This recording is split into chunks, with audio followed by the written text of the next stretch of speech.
In this quick skills video, I'm going to show you Pekinese work.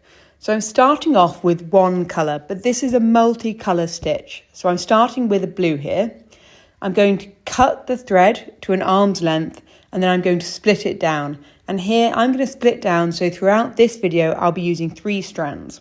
3 strands is a really good go-to number of strands to stitch with. It creates nice volume without being too thick, so enables you to get detail. So I've split down 3 strands. I'm going to thread up my needle and tie a knot.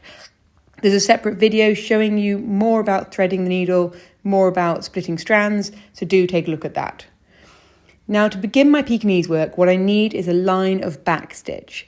So here you can see I'm just creating a single line of back stitch. And I'm going to show you doing this in a line, but within our designs, often you'll be following an outline or you'll be filling in an area and we'll have marked on the fabric where you are supposed to do the Pekinese work. So here I'm just working a row of back stitch all the way down, and I'll just quickly show you that, get that filled in here.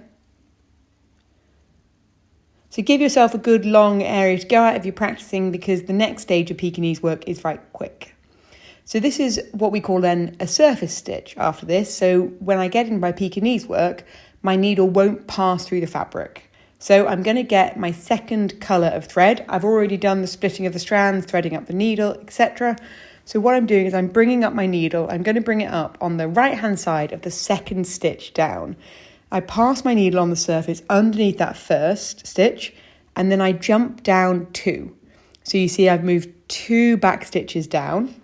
I'm not going to pull it totally tight. I'm going to leave a little loop, and then I'm passing my needle back 1, so back through the middle. So I'm going to jump forward 2 here again, and then I'm going to go back 1. So you see, I go back underneath 1 stitch. And we've got a really lovely, long, detailed video all about Pekinese work as part of the Start Stitching course. And that one shows you Pekinese work in multiple different ways. But here you can see the basics. I'm always jumping forward 2, going back 1, working the whole way down my strand. Now what I want to show you though is then how you can do it incorporating a second colour. So you see here now I've got 2 rows of back stitch. So I'm going to repeat the exact same process, bring my needle up on that side, go back up 1, and then I jump down 2, but this time I'm passing it under my 2 rows.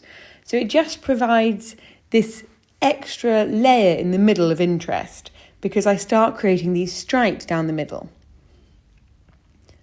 And you could see how you could layer up in so many different ways. You could add 3 strands, 4 strands down the middle. You could weave between 2 separate sections of Pekinese work. It's a really fun stitch to play around with, and you can incorporate loads of different colours in the process. So here you can just see I'm going to keep going, and that's creating my 2-track Pekinese work. And that's as simple as it is. You're going to use this throughout loads of our different designs. Particularly if you're stitching one of our limited editions, the Bird Court, that uses Pekinese work really heavily. So I hope you enjoy this stitch. It's fun to play around with and you'll learn lots more. Do take a look at our other stitch videos which cover all sorts of ones, from lattice work to darning and much more, as well as our virtual courses which cover loads of detail on using hoops and more. I hope you enjoyed this. Look at the rest of our videos. Thank you.